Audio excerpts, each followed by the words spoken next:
రంగా గారి వర్ధంతి సందర్భంగా వాళ్ళు నివాళులు అర్పిస్తూ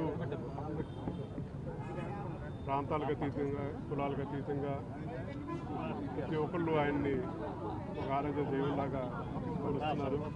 తప్పకుండా రాను రోజుల్లో కూడా ఇవాళ ఏ ఐకమత్యంతో ఉన్నారో భవిష్యత్తులో కూడా అదే ఐకమత్యంతో ఆయన ఆశయ సాధన కోసం అందరూ కృషి చేయాలని చెప్పి కోరుకుంటూ రాధారంగ మిత్రమండలి అలాగే రంగా యువసేన ఇతరితర సంస్థలతోటి ప్రతి ఒక్కళ్ళు వాళ్ళ కార్యక్రమం చేస్తూ ఉన్నారు. వాళ్ళందరికీ హృదయపూర్వక ధన్యవాదాలు తెలియజేస్తున్నారు.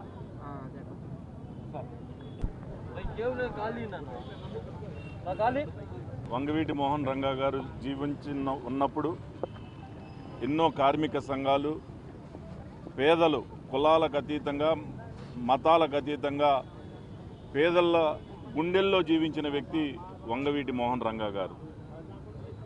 ఈరోజు ఆయన మన మధ్యలో లేకపోయినా కానీ ఆ సమయంలో ఏ విధంగా అయితే పేదల గుండెల్లో ఉన్నారో ఈ రోజుకి కూడా ఆయన ఈ భూమి మీద నుంచి వెళ్ళిపోయిన సమయంలో పుట్టని వాళ్ళు కూడా ఈరోజు మరి ఆయన్ని ఒక దైవంగా పూజిస్తూ ఉన్నారు అని అంటే ఆయన ఉన్నప్పుడు ఏ విధంగా ప్రజలకు అండగా నిలబడ్డారు.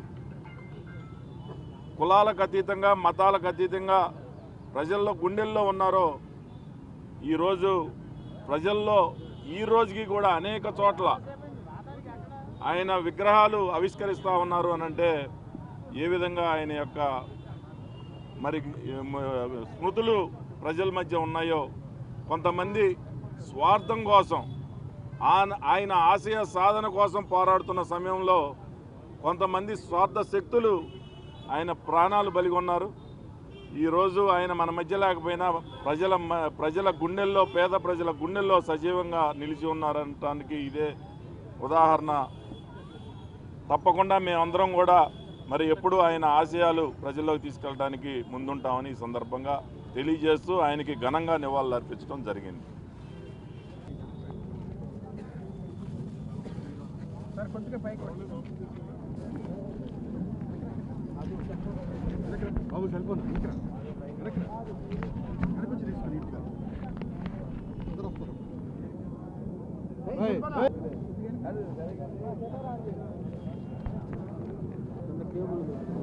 நீங்க அது ஓகேங்களா?